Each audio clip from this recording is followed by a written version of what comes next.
The phrase vanishing Indians is more than a handy advertising gimmick for the USA government. It is the reality of genocide we face today. We've just finished an inquest in Seattle concerning the murder of an indigenous carver by a Euro-immigrant police officer. I don't use the word white because this is a ridiculous notion created to unify factory workers.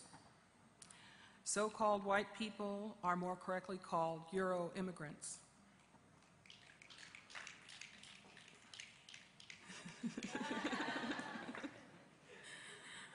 We joke that the trouble with us is our lax immigration policies.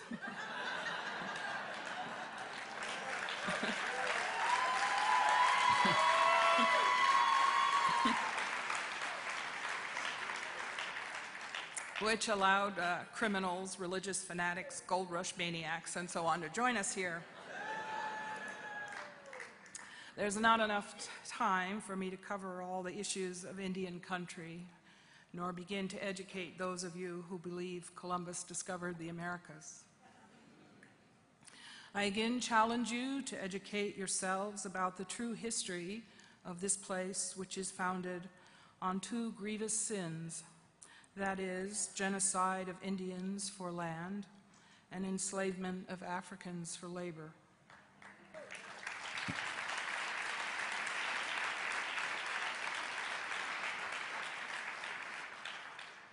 This is a shameful, not proud history. My belief is that no one can properly call themselves an activist if they are not grounded thoroughly in this history.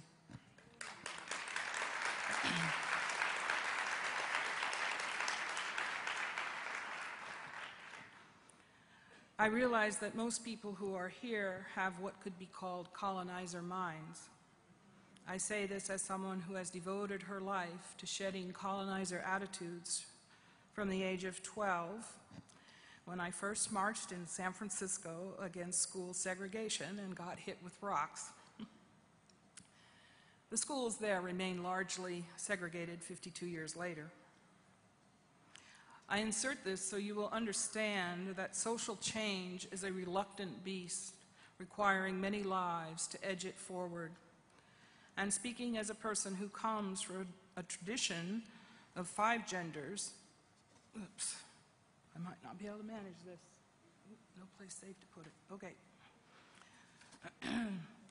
So I come from a tradition of 5 genders rather than the Christian colonizer binary gender system, which is as abusive as all the other either-or constructs of Euro thought.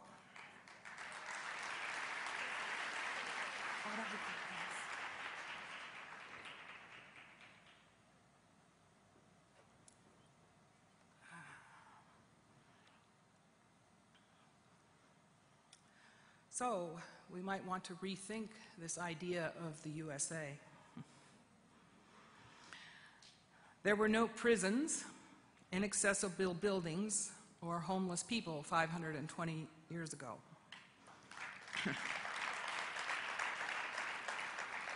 Perhaps progress is not such a wonderful idea after all, though I remain devoted to hot showers and Beethoven. When people ask me if I hate white people, I say, no, they've actually got some really good ideas. I actually have white friends, as a matter of fact.